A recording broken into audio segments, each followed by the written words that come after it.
Hello, my name is Tasha Newcomb. I'm a licensed clinical social worker at Hamilton Center in the Crisis Division. Today I'm going to be talking about loneliness and the increase that is often experienced during the holiday season. Loneliness is defined as a distressing feeling that is associated with a lack in the desired social connection. Loneliness in the holiday season is attributed to several factors. Some of those include separation from loved ones, personal grief, pressures of gift giving, economic hardship, challenging interactions with family members or friends, or shorter days. Separation from loved one during the holiday is a major contributing factor because it impacts our connection with those around us, and it often highlights our feelings of isolation. Uh, Separation from loved ones may due to distance, inability to travel. Maybe we've lost our loved ones throughout the year, so our family traditions have changed. It could be perhaps that our loved ones now have other family members that they're spending their time with, or maybe our family structure has changed over the years. Personal grief is often highlighted during the holiday season because we are often reminded of loved ones that we have spent holidays with in the past. Grief increases, particularly around the Christmas holiday, Thanksgiving holiday, because those are typically holidays that are spent with family. Several traditions, gift giving, really the reason for the season is to give to others. And when we don't have those others around that we have previously had in the past, it can contribute to increased feelings of loneliness, feelings of sadness. Pressures of gift giving often can lead to holiday loneliness. Today in our society, social media is very prevalent, which contributes to a culture of comparison, comparing ourselves to other people, comparing ourselves to what others are able to do financially, what others are able to give that we may not be able to give, and can further contribute to loneliness because it can cause us to withdraw from certain social settings because we feel like we can't keep up or don't fit in with others, which is also tied to economic hardship. Oftentimes, people experience economic hardship during the holidays because there's such a push to give to others, to buy gifts, and that continues to increase in society, buying more gifts, buying larger gifts, spending larger amounts of money on gifts, versus, in the past, we may be focused on more handmade gifts or smaller gifts or more focused on spending time together versus what we could give to other people. And that has really changed in society with consumerism. This further contributes to feelings of loneliness, again, related to not being able to keep up with others or to provide the same type of things that other people are providing. Challenging interactions with family members. Oftentimes we spend the holiday with extended family or maybe family we don't see very often. There may be differing opinions, maybe feeling like we don't fit in, feeling like we aren't an important member of our family, which further contributes to feeling lonely or isolated, sometimes even when we're in a room with other people. Feeling like we don't fit in with family members can be a major contributing factor to isolating ourselves during the holiday season and choosing to spend holidays alone versus with those people that we love. Shorter days in winter weather often contribute to feelings of loneliness. It's very noticeable that the sun is now setting at 5:30 compared to 8:30 or 9:30 in the summer months. The shortened days and increased darkness contribute to feelings of loneliness, increased isolation, and often then lead to depression. This is because it is dark often when we get up and often when we are returning home from work or from our social obligations.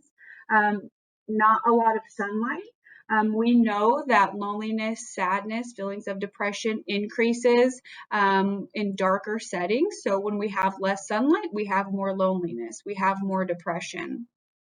A recent study found that 61% of consumers during the holiday season experience loneliness. There is a definite connection between loneliness, which leads to isolation and then leads to depression. This is particularly noticeable, as I said, in the the cooler months and during the holiday season, because we are less likely to be engaged in social settings. There are a lot of activities and things going on, but they are often related to family experience.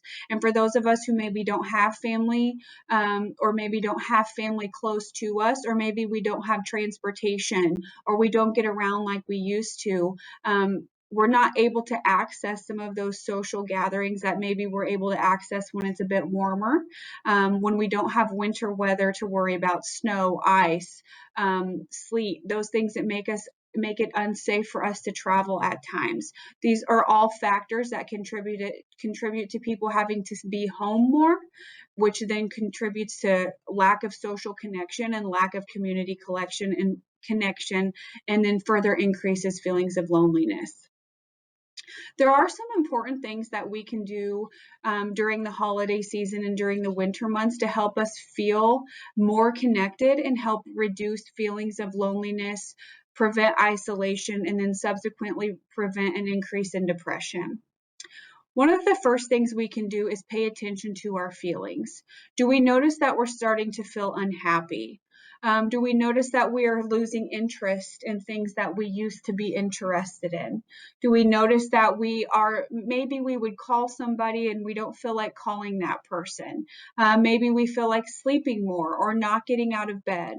These are all signs and symptoms of increased loneliness and subsequently increased depression, or the development of depression, that we need to be aware of. Identifying feelings is the first step in preventing increased loneliness and subsequently depression. Develop a plan for when you feel stressed, sad, or lonely. So the first step is identifying these feelings, and the next step is, what do I do about them when I experience them? Some of your plans may include calling a family member or calling a friend, going for a walk if the weather permits, or maybe just going outside to get some fresh air if it's unsafe to leave the porch or unsafe to leave the sidewalk. Engaging in an activity that brings joy. Oftentimes we focus on community events, family events during this time of year, but we really also need to highlight personal hobbies, personal interests that bring us joy. So maybe there's a specific show that you like to watch, or maybe you like to crochet, maybe just cleaning the house, reading a book, taking a hot bath. Really allowing yourself time each day to engage in activity that promotes joy and promotes a positive feeling. Having a plan ahead to make sure that your feelings are manageable. So if you know that you are somebody who experiences increased feelings of loneliness, sadness, or isolation in the cold months or during the holidays, it's important to have a plan in place. We know, November, December come every year. Holidays come at the same time every year. And if we have learned that those times are distressing for us, it's important to have a plan in place. Maybe I know on these days I'm going to go to Bible study. I know on this day is the day that I spend watching a movie. I have some books that I've been thinking about. I'm going to save those to read in the colder months so that I have something to do and something to look forward to. So really starting to make a plan to prevent your feelings of loneliness, sadness, and isolation from increasing. Practicing self-care. So really taking some time kind of goes hand in hand with what we just talked about with having a plan. Practicing self-care, taking care of yourself mentally and physically. Maybe it's exercising every day, making sure you're taking a hot shower every day, eating a nutritious meal, doing something that promotes a positive sense of self and positive feelings. Prioritize things such as eating a healthy meal, getting your sleep, and finding time to exercise. Connect with your community. If you can't be near your loved ones during the holiday, maybe you can find support through community clubs, support groups, community centers, local meetups, or the faith-based community. Being a part of something helps prevent loneliness, feeling like you're contributing to other people, maybe volunteering during the holiday season, attending different church services, attending events in your community where maybe if you don't have a family to attend, you could volunteer to help run some of those events, sponsoring a child or a family, doing those things that promote a sense of giving back, because that is a way to help feel tied to others, even when you maybe don't have people to celebrate with yourself. Recognize seasonal mood changes. So this goes hand in hand with what I talked about earlier, but there's a very common condition. It's seasonal affective disorder, or SAD. It's a condition that's experienced when there are symptoms of depression that are increased, by changes in the season. So as the days get shorter, the weather gets cooler, you start to notice an increase in sadness, an increase in depression. Typically improves when spring and summer come back around, but it is very important to notice these symptoms and talk to your healthcare provider about it. Again, it goes back to that planning. It goes back to knowing, I know that when November gets here, the days start to get shorter, it starts to get darker more quickly. I tend to feel sadder. I tend to feel more withdrawn or isolate myself. Having those conversations prior to those months with your healthcare provider to ensure there's a plan in place. Create your own traditions. If you are in a situation where your family is no longer close, or maybe you've lost some loved ones that you would usually share holiday traditions with, it's important to start maybe making your own traditions, things that are important to you that make you feel better, things that maybe promote a positive sense of self, help increase your motivation, and establishing new traditions for yourself and maybe for your new family. Maybe your traditions include a church family now, or maybe they include a neighbor. Maybe they include leaving things out for your mailman, because that makes them feel supported, and then in turn that promotes a positive sense of self. Avoid things that really can increase feelings of isolation, such as alcohol or substances. Alcohol is a depressant, and if you are already experiencing feelings of isolation or loneliness, utilizing alcohol to cope actually makes that worse instead of better. It actually increases depressive symptoms. So being aware of that, being aware of the potential negative consequences on mood that substances have. They may numb feelings, but those feelings actually increase when you are no longer under the influence, and subsequently make it harder for you to deal with those feelings. And know when to seek help. If you have tried your self-care, you have tried your hobbies, you have tried engaging in activities of interest, you've called your support person, and you still aren't feeling like your symptoms are getting better, it's very important that you reach out to somebody. Now, this could be a trusted person who you can call, who could come over to spend time with you. This could be your local mental health center that has, maybe a crisis line that you can talk to somebody, or maybe a therapist available that you could talk to. This could be a helpline, such as SAMHSA's helpline. This could be the Crisis or Suicide Lifeline, or 988. This could be contacting 211 to help identify resources in your community or places that you could go, day drop-in centers, or clubs in the community. There's a Veterans Crisis Line if you are a person who has served or is serving in the military. There's a Veterans Crisis Line that can be contacted. So it's very important to know the resources in your community, know when to call and who to call. If at any time you are feeling unsafe because of your feelings of loneliness, it's important that you reach out for help. Somebody will answer. 988 is the Suicide Lifeline, as I mentioned. There is always somebody available to take that call. It is the same with 211. There is always somebody available to take that call.